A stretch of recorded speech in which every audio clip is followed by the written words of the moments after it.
Happy Friday, everyone, and welcome back to the brand new, revamped, resumed Local Marketing Institute Q&A sessions. I am absolutely jazzed that we've got Ben Fisher and our new co-host, Greg Gifford. Hi, guys. Hey. I am really, really excited about this. Couldn't be more excited about it, actually. And I want to let you guys know that there'll be a few changes here that we've been working on behind the scenes. I'm actually going to be stepping back. So I'm going to be taking a little more of a kind of a behind the scenes role with Local Marketing Institute here. And going forward, the Q&A sessions are going to be Ben and Greg. And frankly, you guys couldn't be in better hands with this. So I'm very, very excited about that. And in honor of this whole thing, I know Greg's got the epic beard. You'll notice that Ben has now started growing the mustache goatee thing here, starting out new. So I went a little scraggly today. I didn't shave today. So trying to keep up a little bit with the epic hair, but not quite there. Anyway, I think at this point here, if you guys do have questions, fire them off in the chat. We'll be monitoring them, but I'm going to let Ben and Greg take it from here. I'll turn it over to you guys. Excellent. Well, thank you, Eric. Hey, everybody. It's good to be back. Just a little bit of housekeeping before we get into this really quick. We will be returning on January 14th. We're also going to be changing our time to 1 Eastern. And so with that, thank you for coming, and let's get started. So follow us on on Facebook, Local Marketing Institute Connect. And then also, please make sure, next slide, to follow our podcast. And by the way, Eric has informed me we are still #1 in Belarus. We are. We're still the #1 marketing podcast in Belarus. I'm so excited about that. Yes. All right. So cool. With that, we've got a lot of fun today going on. Next slide, please, Eric. Oh, never mind. Don't worry about it.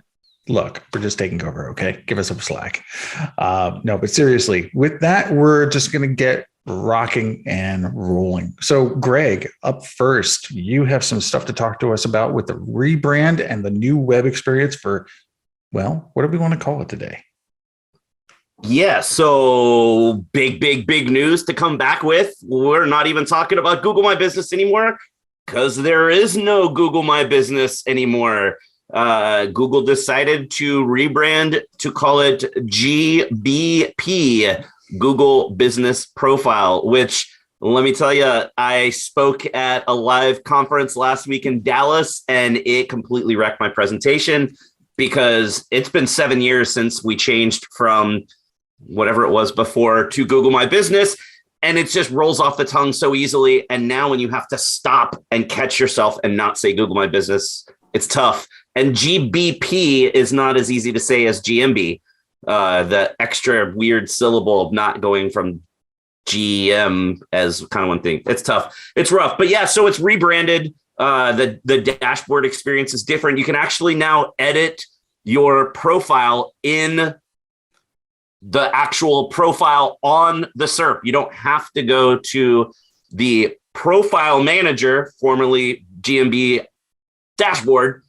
See, I can't even talk about it here. It's so hard, right? Like it kills me. But yeah, so you can edit stuff in the SERP now without actually having to go into the dashboard, as long as you're obviously logged in with an account that's got access. So cool changes, interesting, crazy stuff. And those of us that do podcasts and video interviews and speaking engagements are going to have a tough time for the next, I don't know, probably like 3 years trying to not say Google My Business.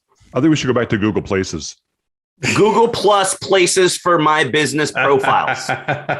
Local. Love it. I can't forget about Google Local.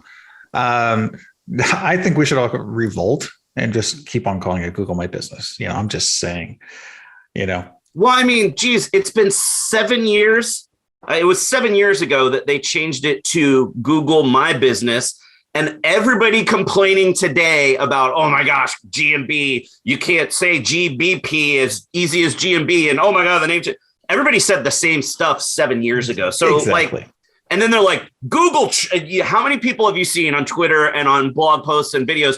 Google changes the name every couple of years. This is ridiculous. Well, no, guys, it's been 7 years since the last one. So, hopefully this one sticks for 7 years again. And it's not like we have a year of retraining ourselves to say the right thing, and then they go and change the name again and it gets all wonky. So, they will. You already know that.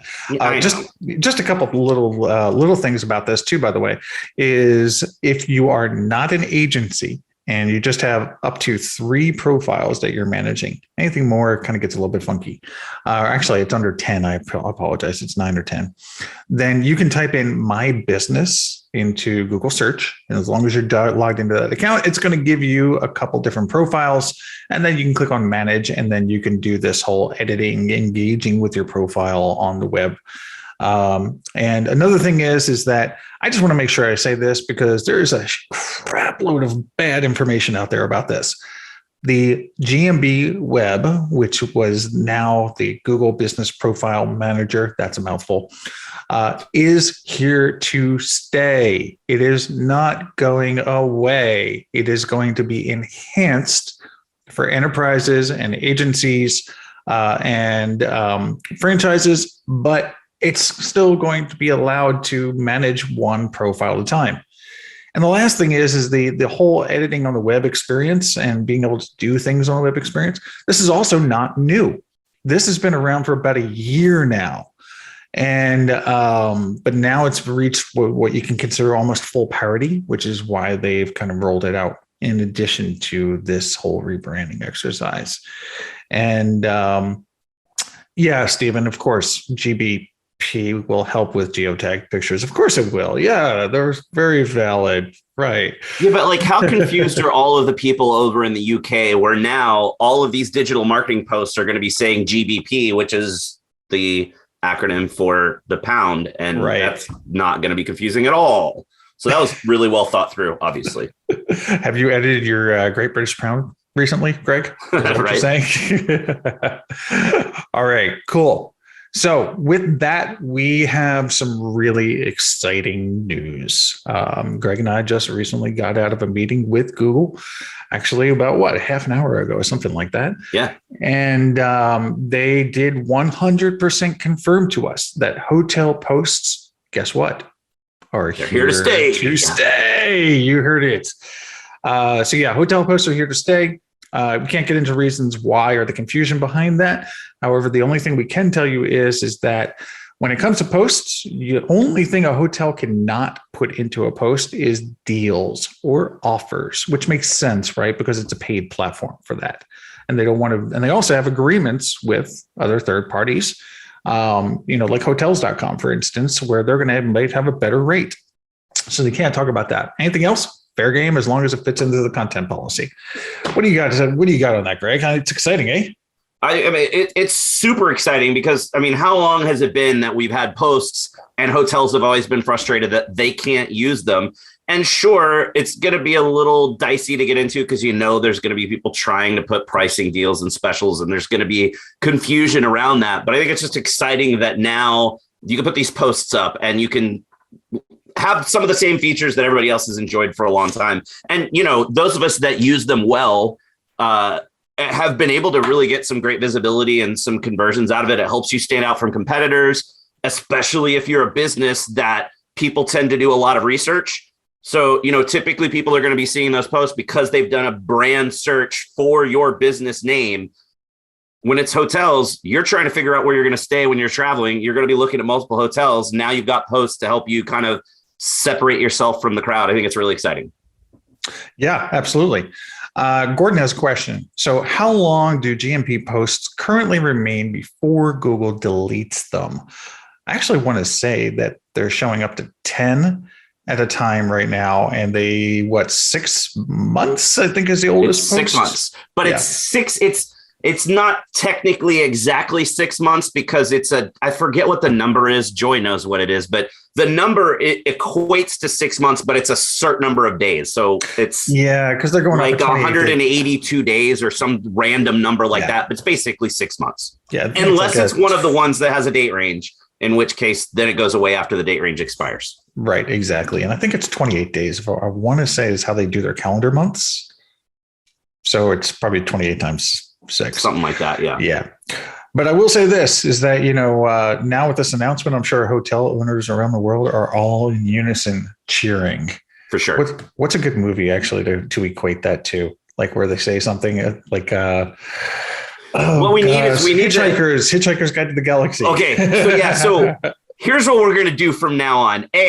We're going to have I'm going to get some like sound effects. So we have like cheers and stuff in the background. B, we're going to start like sharing the screen and doing some animated GIFs, because this would be perfect for that animated GIF of the Channel 4 news team from Anchorman, all like jumping for joy at the same time. There you go. So yeah, we're going to have some entertainment coming, but everybody. Okay. Cool. Excellent. So, Greg, with that, let's talk about another really exciting update that was kind of figured out this week and confirmed by Google. Yeah. And confirmed by Google and actually happened. Joy's team, the dream team over at Sterling Sky, has named it the Vicinity Update. And really, this is the biggest update for local since Possum in 2016. So, 5 years, almost 6 years since we've had a major update for local.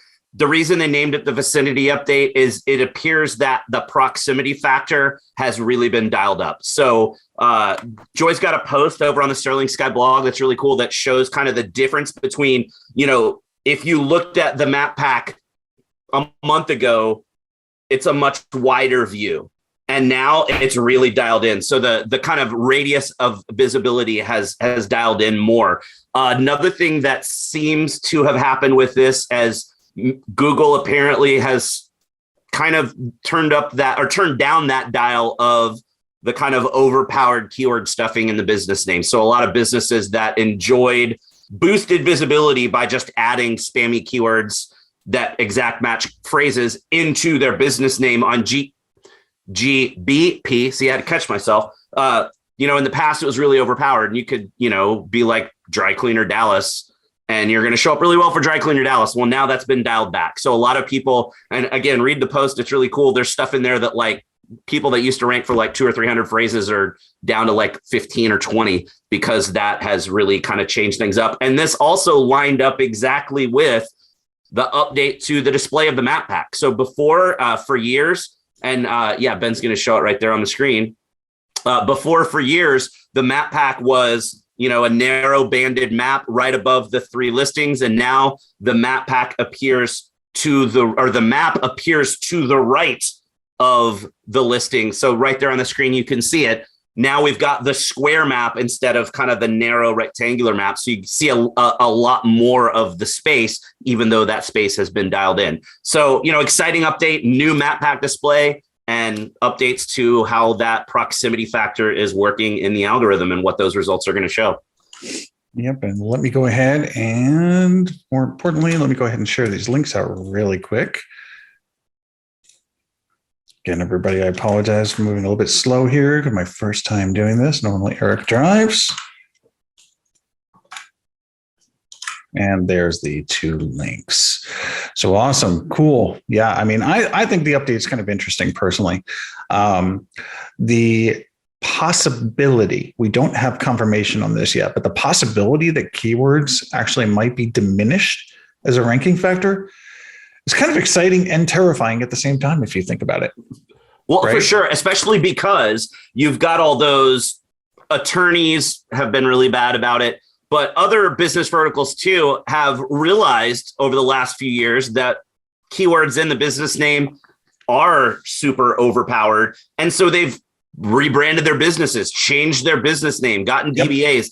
So now all of their branding, like, gosh, what was the one the other day? It was like plumber near me, or no, it was ER near me. It's like a primary or urgent care kind of facility chain, and their name is ER near me, and they've named it that because that keyword now matches that search phrase. Where now they've done all of this effort to rebrand, or the PI attorneys that have rebranded to Dog Bite Lawyer Dallas as the name of the brand.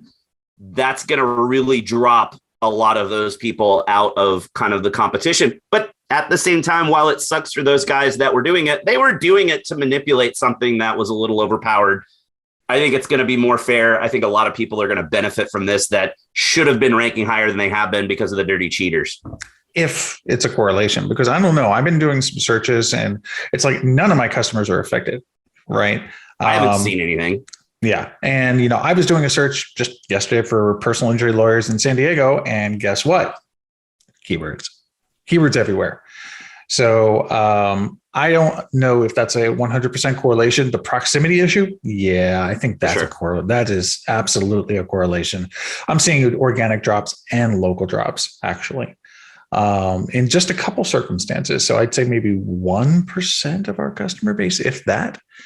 So it doesn't seem like it's too earth shattering, but to some it might be. And, I do feel bad for this one guy I know. They're a PI firm. They're out of Florida. They've got 6 real buildings and they're big buildings. And they spent a couple $100,000 on a rebrand.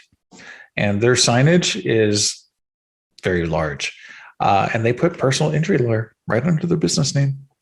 So on their signs. And so, yeah, it'll be interesting to see how they react to it if they're dinged in the first place. Yep. Well, cool. So moving on from that, let me share my screen again. Well, I'm going to just discuss really quickly about, there we go. All right. So let's see if we can get rid of that. We're going to talk about issues. So for those of you who don't know, I have a search engine journal column that I do a couple times a year now. This will be my second one, where I discuss basically any kind of new or ongoing issues with Google business profiles. And so this one's in December. I'm just going to go over it really quick. There's a bug right now that is basically with service area businesses where pretty much if it has been reinstated, the old address comes back. This is a problem, of course, if it was a PO box, right? Okay, PO box should not be showing. Well, guess what? It does. That's why they were suspended in the first place. Unfortunately, you can't clear it. So it comes back, it's there. Same thing with home addresses. Obviously, this is more of a privacy issue. Google is working on this, but it's still not good. Reinstatement loops are still happening. They're happening with more frequency. This is where somebody gets reinstated and they get suspended immediately. There is a workaround for this now with storefronts, but not service area-based businesses. The workaround for a storefront is you need to report it to the community. We'll escalate it. Google will then basically not create a new one, but they'll create an unclaimed one. And then you'll just go ahead and claim it and won't get suspended again. Service establishment category, that was kind of dug up. This is more of a thing that makes you scratch your head and it just kind of shows up. It doesn't affect your ranking or anything like that. It's just not supposed to be there. So if you do see it, just chill. Don't worry about it. Let's see. Adding phone numbers in India, that's still an ongoing issue. Support. I will say this, as far as support goes, support actually has gotten amazingly better over the last 2 weeks, actually. Yeah. It used to be 14 to 15 days before you would hear back on one support ticket. And that was just to get a hi, how can we help you?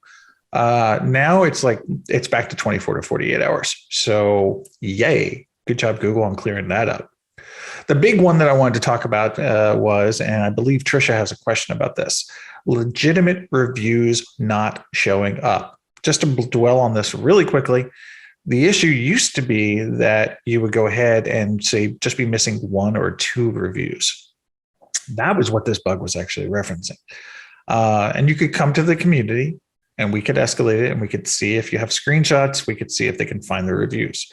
However, what we're hearing about now is that reviews are disappearing at a rapid clip, actually. And they're happening almost every single day for some businesses. I've even had one client tell me that they can't get more than 114 reviews. They get 100, they get one more review and then another one drops off. So this is something that I am definitely keeping an eye on personally. If you are having this issue, feel free to DM me on Twitter anytime, okay? And again, the only fix for that is to come to the community. 85% bug, it's not going to get fixed this year, guys. Sorry. But you know what? It doesn't affect performance, so who cares? And that is basically it as far as issues. What do you think, Greg? I mean, that's a lot of stuff going on right now. Yeah, I mean, the reviews thing is I think the big takeaway from that, almost more than anything else, because the reinstatement loop and all that, yeah, it's happening, but not to a lot. But the reviews thing is affecting, gosh, probably almost everybody, and it's a big deal. And we're lucky enough that we're PEs and we're in the forum and we're seeing all the stuff that's coming in and kind of watching trends. And for sure, recently, the vast majority of stuff is, hey, what's going on? I've lost reviews, or hey, what's going on? I have all these people leaving reviews and they're just not showing up. So it's a little scary that that's happening at such a wide scale. Let's hope we can get that fixed soon, because that's important, especially in today's world. One of the cool things there was, did you see the study that came out from, I think it came actually from Yelp, which, okay, yeah, sure, the devil, but did you see the study that came out from Yelp last week or maybe this week? Which one? They did a study, and in the study, the kind of results of the study showed that people have said they will kind of discount or even flat out ignore a 1-star negative review depending on how the business responds to that review. Oh, no, I did not see that. So that's cool. And that makes sense because, if you have post the same generic BS response of, hey, I'm Greg, I'm the manager, I'd love to hear more about that because we strive to give great customer service. Call me at 555-555-5555. You look lazy because it's the same response to every review. But if you actually respond to it, then clearly it makes you look better. So, reviews are important. That's why they're doing research on things like that. And a lot of research was done, with all the COVID stuff showing that people are using reviews to make purchased informed decisions faster. And if your business is really concentrating on standing out by having awesome reviews because you're giving great customer service, and now all of a sudden you can't get any new reviews, that's really frustrating. Yeah, no, I agree. And actually I was talking to a bunch of service providers this morning doing a webinar. And one of the things that I recommended to them, and now I'm going to recommend to all of you, is that when you get a review in, or when your clients get a review in, get into the habit of having them take screenshots of all those reviews. We at Stay Demand, we have a product where we actually back up all of your reviews, and that actually can help. But in this scenario, that's not going to help, actually. You actually do need to have a screenshot of all the reviews, because it's very difficult to do a comparison basically on what's gone and what's not. So I would definitely give that as a takeaway. Screenshot your reviews if you want to be able to try and get them back. And with that, we have actually a question from Carolyn. Carolyn, I hope that answered your question as far as the disappearing reviews go. And your other part of your question is why are so many businesses reporting suspensions? That's just because it's that time of year. No, I'm just kidding. Merry Christmas, everybody. Right. Merry Christmas. You got no more revenue. No, but seriously, it's I have not seen an increase. Let's just put it that way. We're not seeing, and we deal with, a couple hundred reinstatements a month. So it's a pretty good sample size. I haven't seen anything amazingly different as far as the kind of suspensions that are coming in. And same thing on the forum. I'm not seeing a lot that are getting reported that are out of the ordinary. So I don't think there's anything new about suspensions really going on. Good thing is the team is still doing just as they have been. Reinstatements are happening within 24 hours. So as long as you're legitimate, you're good to go. All right, so let's see. So with that, I'm going to take a little quick break here and ask some questions. Look at some of the questions that we have. All right, Greg, this one will be for you. I think we already answered this though. Trisha asks, this is about the change, the rebrand. Does this mean that if a business manages just a few profiles, the business.google.com will stay? For that reason, I thought I read that. For some reason, I thought that I read that this would be only for agency logins moving forward and be phased out. Yeah, that's a really common misconception. The messaging was a little confusing when they rolled this out. And basically, Google is encouraging people to edit on the SERP experience for individual businesses and mentioned that the dashboard will be enhanced for agencies, which just was easy to kind of get confused on. And of course, everybody gets on Twitter and starts writing blog posts and saying, oh my gosh, the dashboard's going away. But it's not. Even I think you even mentioned it a few minutes ago. We were talking about it. Even if you're a single point business, you'll still be able to use that dashboard, which is now the profile manager. You could still use that. It's not going away. So yeah, we're all good. Awesome. Let's see. Okay. We have an anonymous attendee actually asking a question. Do reviews help with rankings in Google Business Profile? That sounds so horrible. Right? Like, it kills me. It's like I die a little bit inside. Yeah. Like everybody that's ever seen me, in videos or heard me talk in podcasts or seen me on stage, like I'm a kind of an effusive guy. Like I'm just a bubbly, naturally peppy dude. And every time I have to say GBP or Google Business Profile, like a little bit dies inside. So by like next summer, you're going to see me on stage. And I'm going to be like, hey, I'm Greg, and we're here to talk about local search today. And it seriously kills me. Oh, man, that question has to be, let's see, how can we rephrase that to make it sound better? Do reviews help with ranking in GBP? Let's say ranking in the map pack. That way we don't have to. Map pack. We can creatively avoid using the acronym we don't want to say. And is it map pack or snack pack or local pack? Well, the pack. Let's call it the pack. Okay. So do they help with your rank further away from your company? So if you're located in Manhattan, you get a lot of positive reviews in Brooklyn. This will help your company rank in both locations. You want this one, Greg? Yeah, man, I need that. I wish we had that little soundboard because my little button I would hit would be the "it depends" button right now. One of the things, anonymous attendee, that I always say when I speak at conferences or do workshops or webinars is I always say there is no miracle pill. There's no silver bullet. There's no one factor that you can use to rank better. Local search success or SEO success in general comes because of the cohesive pieces of the whole all working together. So you can't just pick reviews out and say, I'm going to go get more reviews. Is that going to help me rank better? Because you can have the most reviews and the best reviews in your entire area, but if you're ignoring all of the other aspects, it's not enough to help you rank. So will they help you rank in a vacuum, in a bubble? No. Are reviews a weighted part of the algorithm? Yes. So it is something you should pay attention to.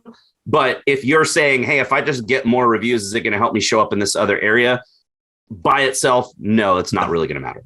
Yeah, exactly. And not to mention, technically, with the new proximity filter or algorithm that just came out, your chances of ranking that far away are probably also going to be extremely slim and just out the gate. Unless we don't know what business vertical they're talking about, because if Mr. or Mrs. Anonymous attendee runs an underwater basket weaving studio, there's probably not that many underwater basket weaving studios in New York City. So sure, you're probably going to be able to rank just because there's zero competition. But anything where there's any sort of depth of competitors, with this new update, it's going to be a lot harder to rank outside of where you're actually located. Have you taken a class? I'm just out of curiosity now. Have you taken a class in underwater basket weaving? It's kind of always been just one of those running gags of whenever I wanted to talk about something random. I've been doing that since high school. Like we used to, I was in high school a heck of a long time ago, and it was like a really big deal that we did video announcements at my high school because like nobody did that. Now everybody does. And so I was all in student council because I was like student body president, whatever. And so we would make commercials for various things. And then we would do videos for classes when you didn't really have to. And one of the things we would always do was try to work in underwater basket weaving into any video that we did. So it's just an ongoing thing. I've never done it, but I just think it's funny. Yeah, well, obviously this is actually a thing. Well, Eric just posted a link to actually, there is underwater basket weaving. I'm just saying. You can major in it? Oh my God. We got to pause the webinar. I got to go watch this video. Holy crap. Yeah, you totally can. You totally can. All right. We will come back to some more questions in a minute. We will. Well, actually, we'll answer one more. Why not? And so let's see. Gordon asks, is there a difference for GMB DVP posts to remain active between posts made from desktop and posts that are made on mobile. Yeah, no. I mean, it's the same thing. It's just a different interface. It's all the same. Yep, exactly. All right. Cool. So, oh, you know what? I totally forgot to drop a link. So I'm just going to do that really quick. Sorry, everybody. And yes, I am. We talked about that actually. And we actually dropped a link to it too. So any thoughts on it? We talked about it a little bit earlier. It's, I would watch the replay. All right, cool. So the next thing we're going to talk about, which is another cool thing, this just showed up like last night and has been confirmed in India, UK, and across actually the world. And we verified today with Google that this is actually a thing. It's not fully rolled out, but it is a thing. And that is that there's some really cool video verifications going on right now, or video verifications when you create a new business. And it's okay, I am. So basically what's happening is that previously, if you didn't receive your postcard, you would have to contact support and ask for video verification. Also, sometimes if you were quote unquote lucky, you would get the triad of ways to verify, which is you would get calls, texts, and you would also get a little blue button that said, do a video verification. The problem is that when you clicked on that blue button, it was a live connect to an operator on Google's side. And guess what? They don't answer, basically, almost all the time, by the way. So, yeah, exactly. And postcards, oh my God, really, right? I mean, we are in the 2000s, I think, currently right now. I'm pretty sure we are. So anyway, so now what's ending up happening is that, and I do not have a good screenshot, so I'm not going to show it. I just don't have it up at the moment. But that is that when you go through, it prompts you and says, do you want to do a video verification? In a nice big screen, it tells you exactly what the operator is going to need to see, which is your signage. They need to see your working area, for instance, as well. And this is kind of like a lot what advanced verification does. And then as soon as you hit next, it shows a little QR code. And then once you take a picture with your phone, it's going to launch a video verification process, basically. I believe that video verification process is an offline process. You're not connecting to anybody. And it probably just uploads it. I haven't gone through it that far myself. I have a client actually doing it right now because the client needs to do it, by the way. Also, if you're an agency, just so you know. And so it's just really exciting. I personally think that video verification is a very scalable and also extremely difficult to game type of technique. So I'm actually excited for this. I think it would mean less spam. What do you think, Greg? How are they really going to know you're at your location? Because let's say it's a multi-location business and they've got multiple spots, like an AC, like HVAC repair is always really spammy, and they're using, text houses to set up listings to show up in different cities. Sure. How's whoever reviewing that video going to know that they're not using the same office every time? Well, the home issue is going to be a problem, right? That's absolutely going to be an issue. And I don't even know if it's open. Well, actually, it is open to SABs because somebody replied on Twitter saying they did it for an SAB. So, and homes have always been really difficult for Google to get a hold of anyway, or handle. Yeah, but I'm saying, what if I put in my address as being my home out in the suburbs, but I go to the office downtown and I record that video? How's anybody watching going to know that I'm not at the other address that I said I'm at when I'm actually recording the video? The way that has to actually happen, and this happens in normal video verification, is that usually, and they don't say this in their doc, but usually what you have to do is actually start from outside of your location. If it's a home, you're starting on the street, you got to show the street signs. If it's an office, you usually have to start out from the street level, show the street level, and then go up to your office. That's usually how they do it, because they can match up what's on Street View to actually what you're showing in the video. So I don't know, but they're not asking for that, which is kind of weird. Yeah. So and it'll be interesting to see what the timeline is of once you do this, how quickly are you approved? Absolutely. Absolutely. So we'll hopefully, we will definitely have more information on that. Actually, keep an eye out for us on Twitter. That's where we'll be announcing what we find out from this experiment, basically. All right. With that, all right, I'm going to go ahead and let's answer another question. So we are going to start out with anonymous attendee. With the iOS changes, I am struggling to get successful audience size for local home service businesses on Facebook. I would want a little more detail about what their meaning of iOS changes related to building an audience size. Like, are they talking about they're running ads on Facebook and they can't get I'm not sure what that question is wanting to know. Anonymous attendee, if you could give us a little bit more information, that would be super helpful. Okay. So with that, we're just going to move on to our next. Okay. Well, let's see. No. All right. So we'll come back to questions. All right, Greg. Over to you, bud. Oh, you don't want to take that other anonymous attendee question that's in there? Yeah, we'll answer it in a second. Okay.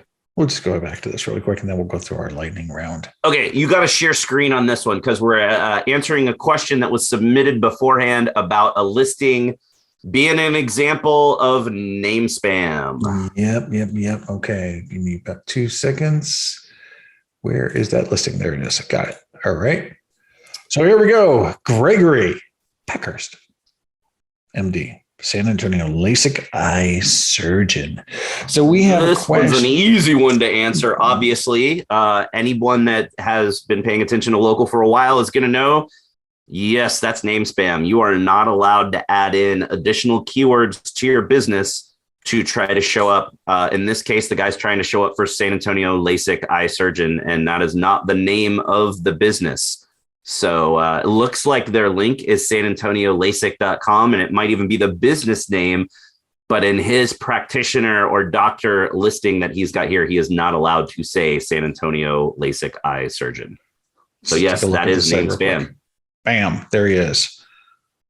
Packhurst New Vision is actually the name of the business. So that's just a fancy branded URL where they're trying to game keywords in the URL. Yep. So Gregory Peckhurst, MD, Dr. Gregory Packer, FACS. I wish I had my little spam can and we could just hold it up to the camera. Spam. And that looks also like it's a practitioner listing, doesn't it? Sorry, what? Yeah, it does. The GMB listing you were looking at there, bring that up. Right. But what I'm looking at here really quickly is you see this for the copyright? Packhurst New Vision. Yeah. Unless they have a DBA officially registered somewhere. But that there, Gregory Parkhurst, MD, looks more like a practitioner listing than it does an actual business listing. So technically, this should just be Gregory Packhurst, MD. If he's the primary and the only forward-facing physician or practitioner, then it could be Gregory Packhurst in the name of the business or the other way around. This, however, is keyword stuffing. Now, the question though comes down. Go ahead, Eric. Yeah. I said, yep. So the question really comes down to is what's Google going to do about this, right? Because on the redressal form, it specifically states that it must be misleading, basically. And this is not misleading technically, right? Because he is in San Antonio. He is an LASIK eye surgeon. At least I hope he is. But it's also not actually the name of what he does. So that's breaking guidelines. It is breaking the guidelines, but the guidelines are gray on purpose. So what you're going to see here is you got a 50-50 chance of this being actioned on, really. Once you submit a suggest and edit, for what it's worth, may or may not work. But then once you do a redressal, you're going to have a 50-50 chance that they're going to actually rename it. But if they do rename it, it's probably not going to stick for very long. So again, back to that darn 50-50 chance. Before you close that out, I'm sure there's people watching that would love to know what the plugin is you're using that's displaying the information over there to the right. This right here, you mean? Oh, I don't know what you're talking about. No, this is Plepper. Plepper, you just go ahead, register on their sites, get an API key, take you 5 minutes, and then this shows up. This is really cool too, because like if I do something like this, where I'm going to say auto dealers, because why not, right? It aggregates everything for you and tells you all of the different categories. So 28% are using used car dealer, 18% are using car dealer. Why is this important? Because now this gives you other categories that you should use. Yep. Everyone should check this plugin out. It is super cool for competitive research when you're checking into what's going on. Yeah. And it's got so much business intelligence going on here that it's just crazy. So you can check out attributes, you can check out business hours, all sorts of stuff. And then when you do get it back into that single business profile, then it gives you all of this information, your business profile ID, which you need for GMB when you're contacting the support, your public CID, place ID if you use it for applications usually. And then there's all these cool things down at the bottom, like you can go right to the SOS and do a business search on them. So, super freaking handy tool. And what if I wanted to see all of the categories that this guy had selected? Oh, well, this one, this is using GMB everywhere, actually. You can use GMB Spy, but I've actually found GMB Spy not work all the time. But GMB Spy is great because now it worked. They just updated it shows it this all the week. categories. Oh, they did? Sweet. Yep. Right on. Good, because I like GMB Spy. It's cool new updates in the GMB Spy that just came out. Actually, my Tuesday video this week was about the update. It's cool because they now separate that primary category from all the other categories in the list. So it's a really easy visual cue of here's what this guy's primary category is. And if you're doing something like you just did where it's auto dealer and we're seeing a map pack and then we go into the local finder page, you can export all of the categories for the top 20 profiles in a CSV. Really? So it's cool new features. Nice. Very nice. All right, cool. So let's see. We've got about 20 minutes left here. So we're just going to go ahead and do a couple more questions and then we'll go into, let's see. Just seeing. Okay. Yes. Plepper. That's correct, Lauren. If you just type in Plepper into Google, you'll absolutely find them. All right. So actually, you know what? Let me see. Eric just shared the link there in chat for anybody that wants to see the link or get to the Chrome store to get that. Sweet. Thank you, Eric. Awesome. All right. So we do have another question that was submitted beforehand. And by the way, thank you everybody for submitting questions before the show. Helps us out a tremendous deal. So please keep on doing that. All right. So the question is when working with clients, do you charge them for setting up LSA ads or do you make it part of an overall package? The answer is yes. Yes to which? To both. So if you're asking me, like, what do I do is we charge a setup fee because we actually do like an intensive couple hours of training and analysis and competitive analysis, basically. So in other words, we get prepared for our phone calls. Wow. No, but seriously, because we find out like process is the big issue when it comes to LSAs. But seriously, the reason I answer both is because a lot of companies, they will not, for some reason, charge a setup fee. Why? I'm curious, Greg. Why not? Well, because we charge up, when we're doing anything related to paid ads, we're just charging a management fee for running those paid ads. So, a lot of times you're going to be doing some quote unquote setup stuff to get an ad account going, whatever that means, whatever platforms we're talking about. Some of the times you're just taking over stuff that already exists and cool, that's great. Sometimes you're setting stuff up from scratch. You put a little more work in on the front end, but we kind of came to realize that it all kind of washes out in the end. So we just think it's easier, and it's all about marketing and how you sell yourselves. Sure. For us, one of the things that we really kind of push in our marketing and sales process is we don't have any setup fees or any other hidden costs. Whatever price you're quoted is the only price you're going to pay. So it's just part of our monthly fee. So other people charge different because there's a significant kind of bit of setup to LSAs that's outside the norm. So that doesn't mean that just because we don't charge for it, that you should run away from anybody that does charge. There's plenty of people out there that do charge for it because there's a lot of extra work involved if you're doing that one thing. And it just depends on the agency and how they have their pricing structure set up, really. Exactly. I mean, it comes down to business model. I mean, like for us, we do a flat monthly fee. We don't charge a percentage of spend. So see, that's interesting to me because what if you have somebody that's, You got somebody that's between all of their different paid ads that you're running for them, maybe spending $4 or $5 a month. You got somebody else that's spending $50 a month. If you're charging a flat fee, that guy that's spending $50 a month takes a heck of a lot of work than the guy spending $4 a month. Yes and no. So you're correct in the fact that if you're running like another pay-per-click campaign for something like that for them, like for us, we don't do pay-per-click, right? So we don't. Oh, you're just talking about LSAs? We just do LSAs. Okay. Well, then that makes sense then. Yeah. And then flat fee's easy there. And then there's we have different tiers. Like we have an optimization level and then we have a management level. Management level, we touch every single lead. Optimization level, we don't touch every single lead. Yeah. So we do a per lead cost, So I think it really does come down to your business model, what makes you comfortable. And ultimately, at the end of the day, what makes you profitable? Yep. I'm surprised at the number of agencies that don't look at profitability as far as the bottom line goes. Right. And they wonder why they're going out of business in a couple of years. But the fact of the matter is you really need to analyze it. What kind of work are you putting into it? What's your deliverable also at the same time? What's the value ultimately that you're going to give your clients? Yep. And then choose your model based on that. Exactly. And if you're not sure, test. When you're talking to 10 people, give 5 people a percentage option and 5 people a flat fee option. See what works for you. Same thing with setup. Yep. Great point. Right. I think with that, we are in our almost 10-minute run. So let's go ahead and see what kind of questions that we have here, Greg. All right. So we're going to hit the Q&As first. All right. So this one's a long one. This one's going to be from another anonymous attendee. All right. So local service business has expanded into a franchise, redesigning the website. What are the biggest tips or recommendations in setting up the website for SEO value and multiple locations? Can we list all locations, contact on the homepage, only pages that would be different for locations? So in other words, location pages, contact pages.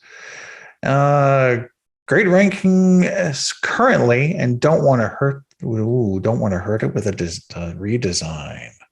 So this is another one of those where when we make our soundboard for upcoming episodes, it's going to be like, give us more information. That's really hard to answer because a local service business is expanding into a franchise, and opening new cities is a different question than I'm opening a franchise in the same metro and I'm really still trying to target the same metro. But realistically, I wouldn't go down the road of putting all the contact info on the homepage for everything. I would have a number on the homepage that goes to a number that can then route you to the right place. But right now, if you're going from 1 to 2, sure, you can put 2 numbers on the page. But if you're going into the franchise model, that means you're going to want to expand. And at a certain point, having 4, 5, 6, 8, 10 different bits of contact info on the homepage isn't helpful to your customers. Who cares what it matters for Google? It's not helpful to your customers.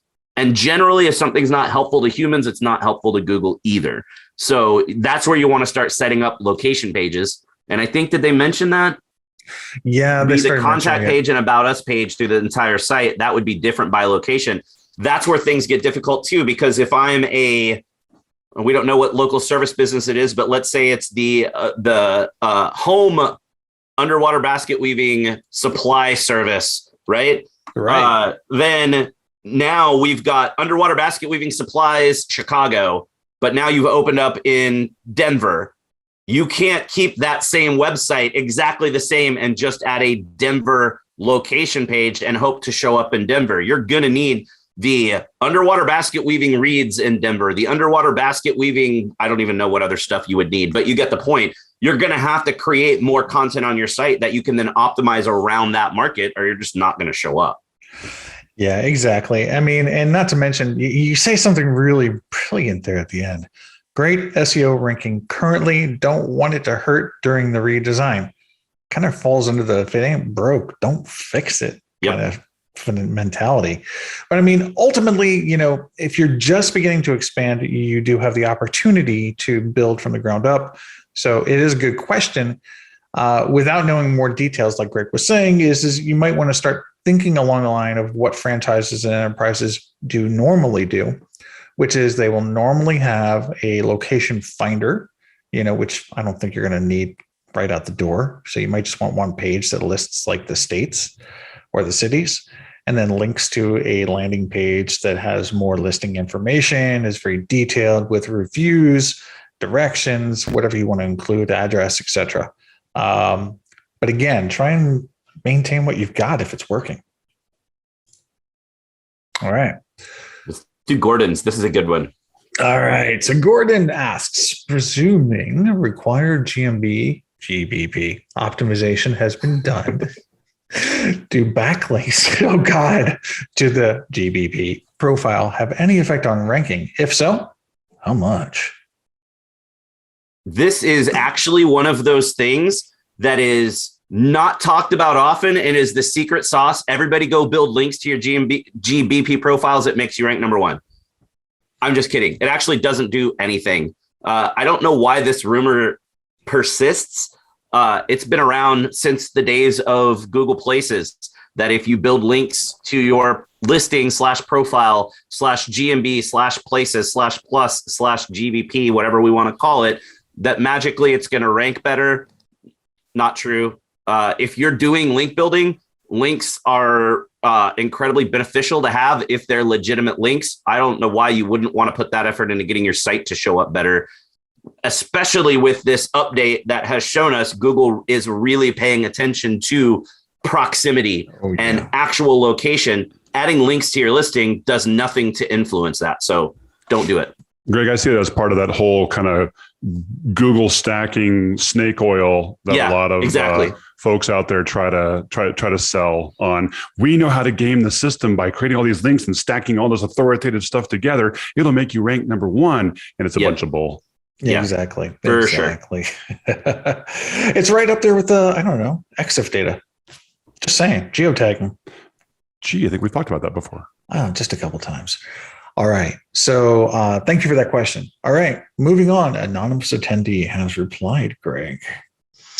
So the first question was, with the iOS changes, I am struggling to get a successful audience size for local home service businesses on Facebook. Suggestions, ? Then they said, I build ads for local service businesses on Facebook, and the audience that I was using successfully have diminished with privacy changes. That's a good one. Just curious if you had suggestions on successful audience size, again, even with the new iOS privacy changes. Yeah. I don't do enough with Facebook ads. I mean, we do a lot of Facebook ads, but the stuff that we're doing doesn't rely on audiences like this. I would really, I'd almost want to connect with anonymous attendee and see what's going on and get more. Again, need more info. It's still just not enough to really help. But I haven't had enough of an issue where iOS changes have hurt our ad performance. So I don't. I have a couple of thoughts with that one. Number one, if you're trying to do like a lookalike audience or something like that, you could run into this thing. But if you're just trying to do demographic based ads on that, the iOS 15 hasn't had that much of an impact on just the demographics. Now, Facebook did just recently roll out some changes to its audience size estimations. Also, one of the things is if you're ever using a custom audience where you're bringing in like an email list, even as part of an overall ad set that includes demographics, you're not going to get estimates. Google won't give you estimates on that at all. And then also one last little thing, it depends upon if you're doing campaign optimization, budget optimization at the campaign level or at the ad set level. I typically find I can get better audience estimation at the ad set level than at the campaign level. So for whatever that's worth, maybe that'll help a little bit. Interesting. Brilliant. We did a webinar with Duda yesterday. I speak in the royal we. It was me, Tom Waddington, Nava, and Matt Cassie with Sterling Sky. And so one of the things that we were talking about was about privacy and the beauty between local service ads. And if you're usually working with home service providers, this is perfect for you. Why not think about switching from Facebook to local service ads? Because with LSA, there is zero about privacy. There's no privacy issues whatsoever because people are opting in to get leads. So that might be something for you too. All right, next question. Stephen Asman asks, is there an easy way to report competitors who are name spamming in their GBP? Want to go for it, Greg? Yeah. Two things you always want to do. Number one, suggest and edit. You can always click suggest and edit on a listing, /profile, /places, /plus, /GBP, whatever we want to call it. Click suggest and edit. You can go in and say, hey, here's the real name. Something we like to do is, we're an agency. I got multiple people. Let me have 4 or 5 people suggest the same edit. That's an easy thing to do. It doesn't always stick. You can also use the business redressal form to report name spam.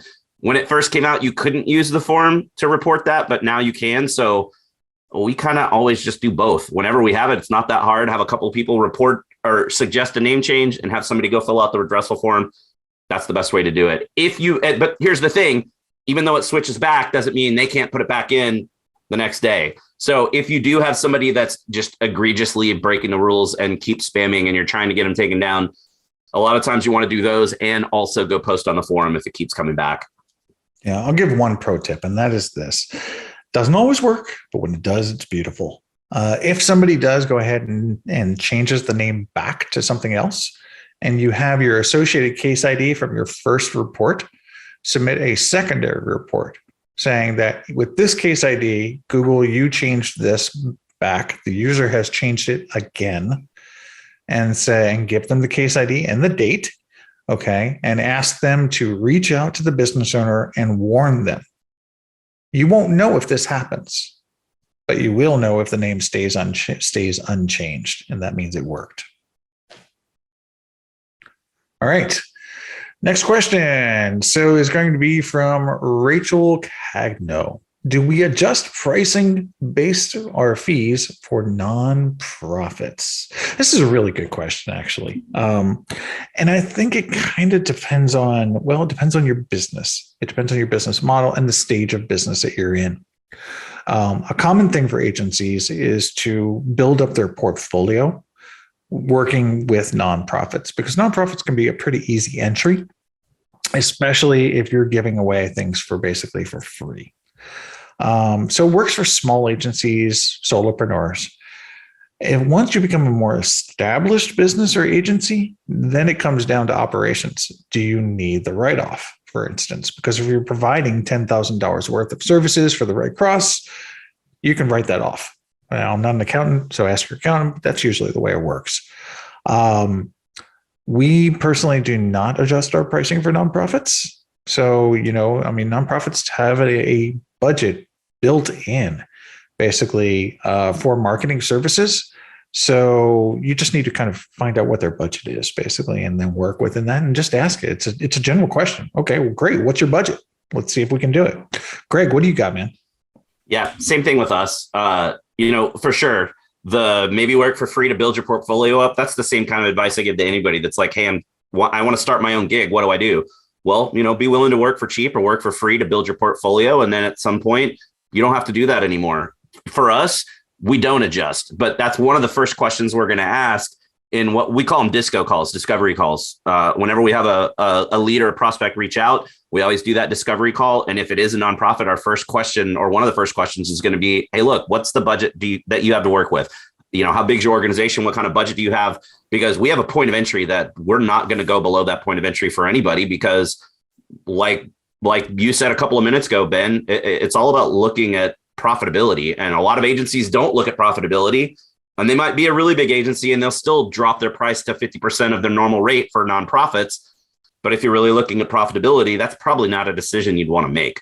So, for us, we don't drop our fees because we have a certain kind of call it an hourly rate. We have a certain amount of money that we need to charge for the time that's going to go into that work. And just because they're a nonprofit doesn't mean we can drop that. It doesn't make sense. Yeah. And I know a couple of agencies who do some pro bono work for nonprofits, but they do that intentionally. Like they'll take on one nonprofit for this month and we'll put in 10 hours to try to help that nonprofit out.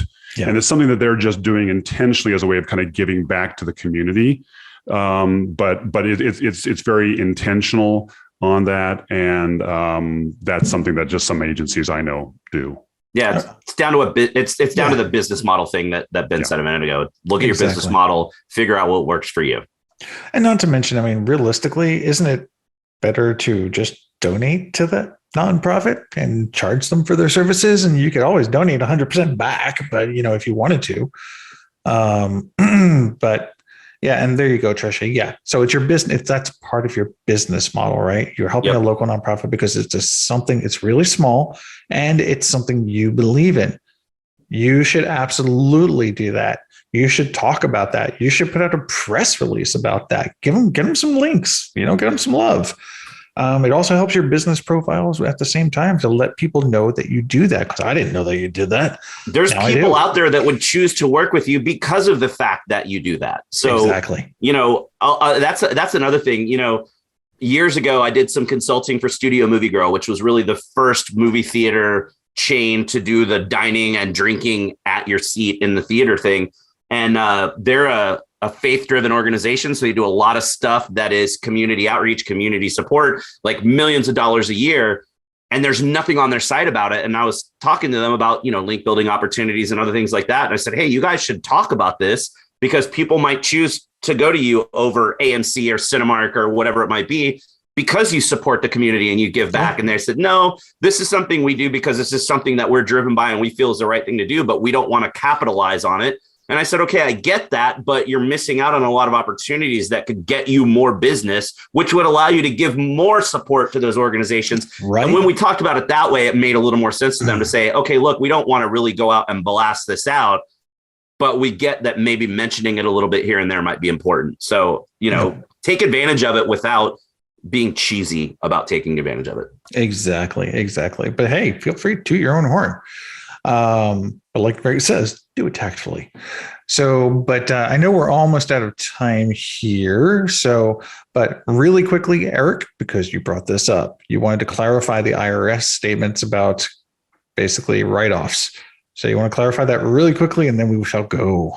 Yeah, I mean, again, I'm not an attorney, so ask your own. But the way my legal counsel, and I worked also for a large publicly traded company, which shall remain nameless, for a while. And legal counsel said that, hey, any work that we do for a nonprofit, we cannot deduct the value of the work that we do for them. However, we can deduct hard costs, things like mileage, software that we may purchase for them, out-of-pocket travel expenses, things like that we could deduct, but we couldn't deduct the value of our actual work for the nonprofit. So, and that's one of the things why I kind of like your idea is saying, hey, why not just charge the nonprofit? And then if you decide to donate that money back to the nonprofit, in that case, that is tax deductible because it's a voluntary donation. So I like that idea a lot. Yeah. Awesome. And hey, Lauren, if you want to go ahead and reach out to me on Twitter, we can connect. And also Greg is on Twitter as well. So and everybody watching, always feel free to reach out to us on Twitter. We're both product experts. We purposefully want to help people and not try to sell stuff to people. So anytime, and anybody watching the recording of this, anytime you've got questions, reach out to us on Twitter. We're happy to help with any stuff like that. Anytime. It doesn't bug us. Only bugs us if you just send a tweet and it's like, hi. I don't know about those. So everybody go out there and just tweet hi to @thesocialdude. Yeah, there you go. Exactly. Yeah, please do that right now. All right. Well, great. That puts another one on the books. Eric, thank you so much for Local Marketing Institute. You have helped so many people, and this webinar I know has become kind of a staple here in the industry, and people love you for it, man. So we love you for it. No, I'm excited that you guys are taking the mantle here and running with it. Couldn't be in better hands. So I may drop in every now and then and say hi, but please do. Greg, Ben, I couldn't be more thrilled that you guys are taking this on and taking it forward. Absolutely. And just to reiterate for everybody, and thank you, Stephen and Lauren and Trisha, really, we love having you guys. Just to reiterate, so we will be back. We're going to take a little bit of a break for the holidays, but Greg and I will be back on the 14th at 1 Eastern Standard Time. So that's going to be 10 Pacific. And so, we look forward to seeing you. And Greg will have a soundboard by then, by the way, too. 100%. And any questions that you come up with between now and then, make sure you submit them beforehand so that we can kind of prioritize and get all your questions answered when we come back after the break. Exactly. So, hey, have a safe, happy holiday, everybody. Thank you. We're out. Bye, guys. Bye.